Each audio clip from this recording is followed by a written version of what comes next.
शासनाच्या उदासीन भूमिकेचा फटका कसा बसतो ह्याचा अनुभव सध्या रत्नागिरीतलं मनोरुग्णालय घेतंय। पाहूया ह्या संदर्भातला आमचे प्रतिनिधी प्रणव पोळेकर यांचा हा खास रिपोर्ट। हे आहे रत्नागिरीतलं प्रादेशिक मनोरुग्णालय। सांगली, कोल्हापूर, रत्नागिरी आणि सिंधुदुर्ग या 4 जिल्ह्यांसाठी हे प्रादेशिक मनोरुग्णालय उभारण्यात आलंय। मात्र या रुग्णालयाला गेल्या 8 वर्षांपासून प्रतीक्षा आहे ती अधिकाऱ्यांची।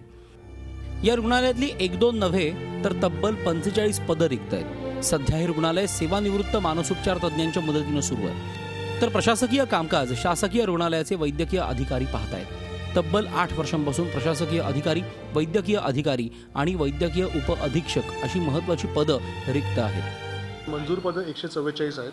त्याच्यापैकी 99 भरलेत व टोटल 45 पदंही रिक्त आहेत। त्याच्यामध्ये वर्ग 1चे त्याच्यामध्ये मानसोपचार तज्ज्ञ, वैद्यकीय अधीक्षक, भूलतज्ञ अशी 4 प्रकारची पदं रिक्त आहेत। वारंवार पत्रव्यवहार करूनही शासनाकडून कुठलीच दाद मिळत नाहीये। त्यामुळे रुग्णांचे खूप हाल होत आहेत। अधिकारी पदांसोबतच गट ड वर्गातील शिंपी, नाभिक, पुरुष, स्त्री परिचारक अशी एकूण 15 पदंही रिक्त आहेत। त्यामुळे शिंपी आणि नाभिकांची कामंही इथल्या कर्मचाऱ्यांनाच करावी लागत आहेत।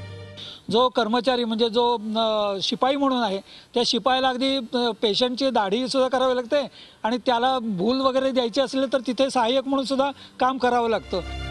मनोरुग्णालयात येणाऱ्या रुग्णांना खऱ्या अर्थानं आधाराची गरज असते।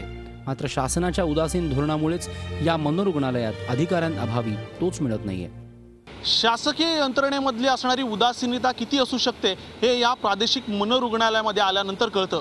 कारण वैद्यकीय अधिकारी गट अ पासून ते गट ड पर्यंत असणाऱ्या शिपायाच्या पोस्टपर्यंत एकूण 45 पदं या मनोरुग्णालयामध्ये रिक्त आहेत आणि त्यामुळेच इथं येणाऱ्या पेशंटचे मोठ्या प्रमाणात हाल होत आहेत।